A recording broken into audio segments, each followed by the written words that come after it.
TD chairman BR Naidu మాట్లాడుతున్నారు. Live చూద్దాం. ఇవ్వాలని నిర్ణయం తీసుకున్నారు. సో అది కూడా ఇప్పుడు బోర్డులో నిర్ణయం తీసుకోవడం జరిగింది. దీనికి అనుగుణంగా అదనంగా వాళ్ళ పిల్లలు ఎవరైతే ఉన్నారో చదువుకుంటున్నారో వాళ్ళకు కూడా టీటీడీ తరఫున చదువు చెప్పిస్తామని, ఫ్రీ ఎడ్యుకేషన్ ఇద్దామని కూడా చెప్పి మేము బోర్డులో నిర్ణయం తీసుకున్నాం.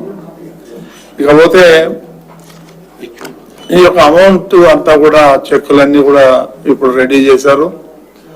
రేపటి నుంచి కానీ ఎల్లుండి నుంచి కానీ బోర్డు సభ్యులతో పాటు అక్కడ లోకల్ గా ఉన్నటువంటి మంత్రులతో వెళ్ళి వాళ్ళకి అందజేయటం జరుగుతుంది. సో ఇది చాలా దురదృష్టకరమైనటువంటి ఇన్సిడెంట్. దీని మీద ఎన్నో రకాలుగా ఈరోజు పేపర్లలో కానీ మీడియాలో కానీ వచ్చింది. కాకపోతే ఈ ఇన్సిడెంట్ జరగకుండా ఉండాల్సింది. ఎవరో ఒకళ్ళిద్దరు చిన్న పొరపాటు వల్ల ఇంత పెద్ద ఇన్సిడెంట్ జరిగింది. ముఖ్యమంత్రి గారు దీని మీద జ్యుడిషియల్ ఎంక్వైరీ చేశారు. ఆ జ్యుడిషియల్ ఎంక్వైరీ రిపోర్ట్ వచ్చిన తర్వాత ఎవరైతే బాధ్యులు ఉన్నారో వాళ్ళందరి మీద కూడా చర్యలు తీసుకుంటామని చెప్పేసి 1 గంట క్రితం ముఖ్యమంత్రి గారు నాకు ఫోన్ చేసి చెప్పడం జరిగింది. కాబట్టి ఇందులో ఎవరికి ఎలాంటి అనుమానాలు ఉండక్కర్లేదు. ఇది దురదృష్టకరమైనటువంటి సంఘటన. మరి ఇలాంటివి రిపీట్ కాకుండా తగిన చర్యలు తీసుకుందామని చెప్పి బోర్డులో నిర్ణయం తీసుకున్నాం. కాబట్టి ఈ సంఘటనని ఎవరు పోడ్చలేంది, వాళ్ళకి ఎంత చేసినా ఏం చేసినా ఇలాంటివి పునరావృతం కాకుండా చూడాలని చెప్పి మేము. సో ఎవరైతే చనిపోయారో వాళ్ళ కుటుంబంలో ఒకరికి ఈ కాంట్రాక్ట్ జాబ్ కూడా ఇవ్వాలని ముఖ్యమంత్రి తీసుకున్నారు నిర్ణయం.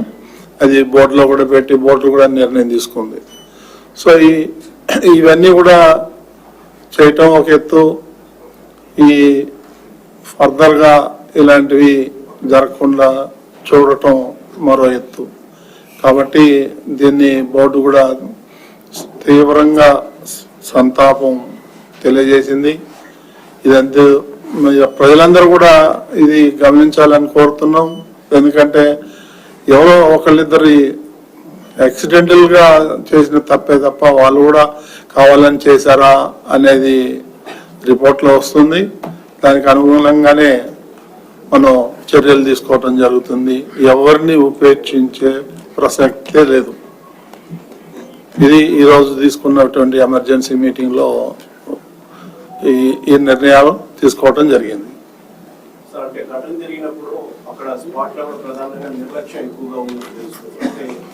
పార్క్ లో భక్తులు పంపించి కనీసం రోపు పార్టీ లేదు, అక్కడ బారికేడ్ లేవు, ఒకేసారి 30 అడుగులు అడుగుతున్న గేట్ తీసే ప్రయత్నం. చిన్న చిన్న పొరపాట్లు జరిగాయని మా దృష్టికి కూడా వచ్చింది. దాంట్లో అందులో ఏం అనుమానం లేదు.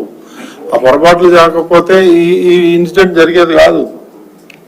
అంటే పక్కనే క్యూ లైన్ ఉన్నప్పటికీ కూడా క్యూ లైన్ లో భక్తులు అనుమతించకుండా కూడా గ్రౌండ్ లోనే భక్తులు ఉంచడం కూడా అప్పుడు స్థానికులు ఎక్కువగా కూడా ఫిర్యాదు తీసుకున్నారు. 8 సెంట్రల్ 9 సెంట్రల్ పెట్టినా గానీ ఎలాంటి సంఘటన జరగలేదు. ఈ 1-2 చోట్లనే కొంచెం అక్కడ ఉన్నటువంటి ఇబ్బందుల వల్ల, ఆఫీసర్ ఇబ్బందుల వల్ల జరిగింది. దాన్ని ఎంక్వైరీ చేస్తాం, చూద్దాం.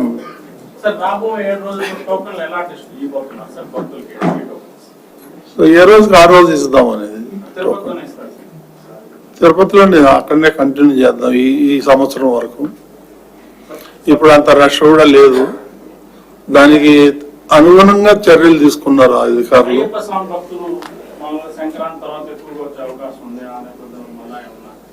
దాని గురించి మాట్లాడదామండి. సీఎం గారు నిన్న చాలా స్పష్టంగానే వైకుంఠ ఏకాదశి ద్వాదశికి సంబంధించి మాత్రమే ఉండేది.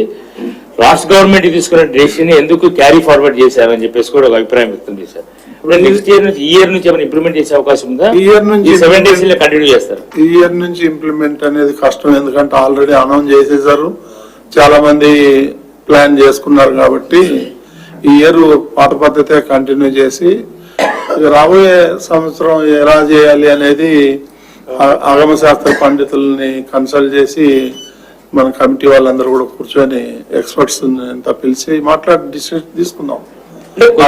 సార్ అంటే మనం 10 రోజులకి 7 లక్షల మంది దర్శనం కల్పిస్తా ఉన్నా కూడా పరిస్థితిని అదుపు చేయలేనటువంటి పరిస్థితి ఏర్పడుతుంది. ఇది 2 రోజులకో 3 రోజులకో మళ్ళీ వెనక్కి వెళ్ళిపోతాయి. భక్తుల క్రౌడ్ అయితే అలానే ఉంటది. అప్పుడు క్రౌడ్ మేనేజ్మెంట్ ఎలా చేయగలుగుతాం సార్? అంటే ఎలాంటి ముందస్తు ఏర్పాట్లు వెళ్ళగలుగుతాం? ఏర్పాట్ల ఏమి లోపం లేదండి. ఒక 2 ఇన్సిడెంట్లు తప్ప ఈరోజు చాలా మంది ప్రశాంతంగా దాదాపు 40,000 మంది ఇప్పటికి దర్శనం చేసుకోవడం జరిగింది.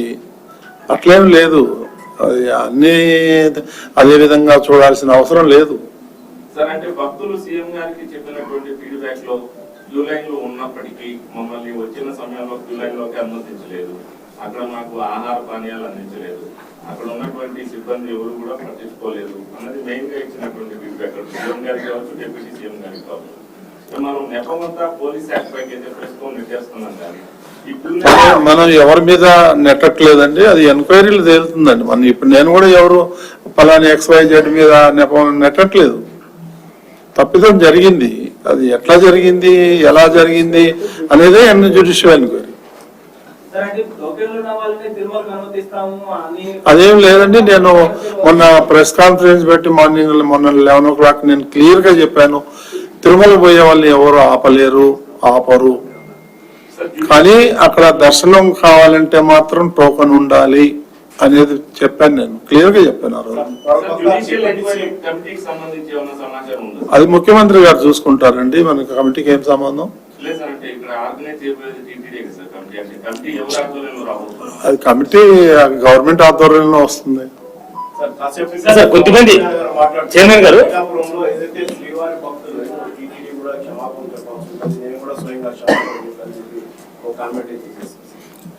క్షమాపణ చెప్పడంలో తప్పలేదు.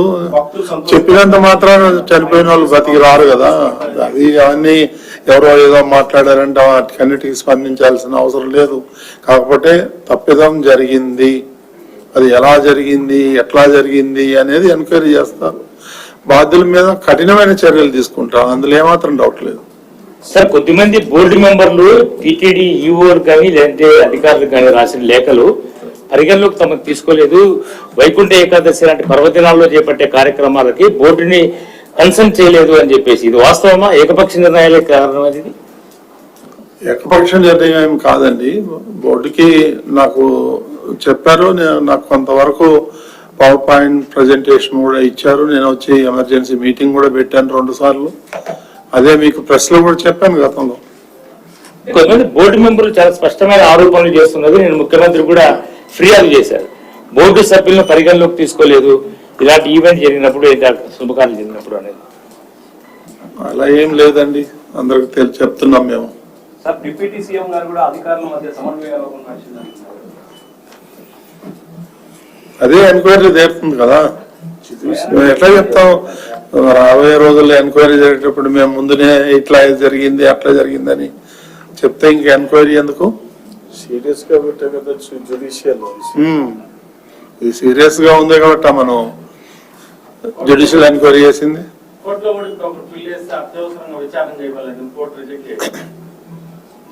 చూద్దామండి, దాన్ని చూద్దామండి. మేము కూడా ముఖ్యమంత్రి గారి దృష్టికి కూడా తీసుకెళ్తాం, తొందరగా ఎంక్వైరీ కంప్లీట్ చేయమని చెప్పి. ఓకే అండి. అంటే డిప్యూటీ సీఎం క్షమాపణ చెప్పాలని చెప్పి చెప్పారు కదా, మరి క్షమాపణ చెప్తున్నారు భక్తులకి బోర్డు తరఫున లేదంటే అధికారుల తరఫున?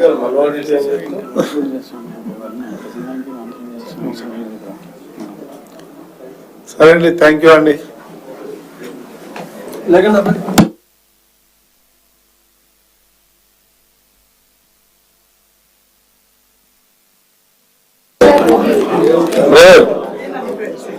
బ్రదర్ ఒక్క నిమిషం. వ్యక్తిగతంగా టీటీడీ బోర్డు మెంబర్గా చనిపోయిన 6 మందికి వ్యక్తిగతంగా నేను 50,000 చొప్పున 3 లక్షలు ఈఓ గారికి చైర్మన్ గారికి అందజేస్తాను.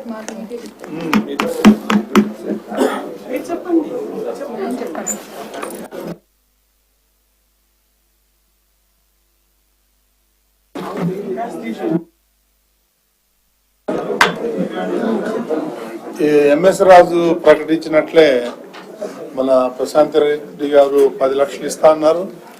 అదేవిధంగా సుచిత్ర ఎల్లా గారు కూడా 10 లక్షలు ఇస్తా అన్నారు. మిగిలిన బోర్డు మెంబర్లు అందరూ కూడా ఇచ్చే డబ్బులన్నీ కూడా వాళ్ళకి అందజేయడం జరుగుతుంది.